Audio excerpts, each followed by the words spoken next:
नमस्कार दोस्तों, आपका मेरे चैनल में स्वागत है। आज हम आपको एक बहुत ही अच्छी कहानी लेकर आए हैं।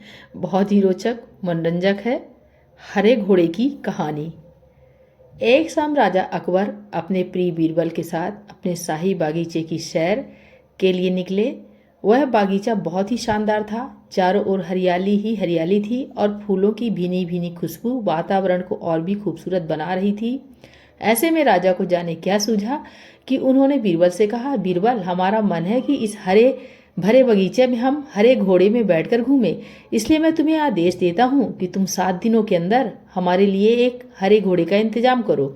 वहीं अगर तुम इस आदेश को पूरा करने में असफल रहते हो तो तुम कभी भी मुझे अपनी शक्ल न दिखाना। इस बात से राजा व बीरबल दोनों वाकिफ थे कि आज तक दुनिया में हरे रंग का घोड़ा नहीं हुआ है। फिर भी राजा चाहते थे कि बीरबल किसी बात में अपनी हार स्वीकार करे। इसी कारण उन्होंने बीरबल को ऐसा आदेश दिया। मगर बीरबल भी बहुत चालाक थे। वो भली बात जानते थे कि राजा उनसे क्या चाहते हैं। इसलिए वो भी घोड़ा ढूंढने का बहाना बनाकर 7 दिनों तक इधर उधर घूमते रहे।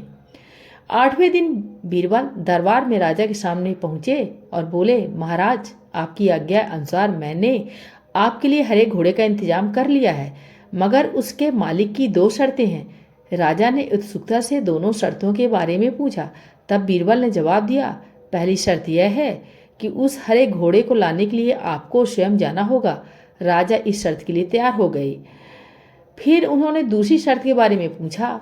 तब बीरबल ने कहा, घोड़े के मालिक की दूसरी शर्त यह है कि आपको घोड़ा लेने जाने के लिए सप्ताह के 7 दिन के अलावा कोई और दिन चुनना होगा।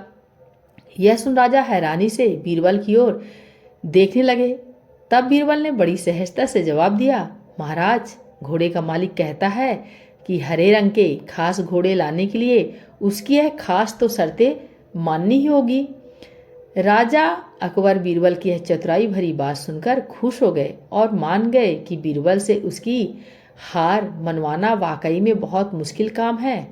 दोस्तों, इस कहानी से हमें ये शिक्षा मिलती है कि सही सूझबूझ और समझदारी के साथ नामुमकिन लगने वाले काम को भी आसानी से किया जा सकता है। तो दोस्तों, अगर कहानी अच्छी लगी हो प्लीज़ लाइक सब्सक्राइब करना मत भूलिएगा। नमस्कार।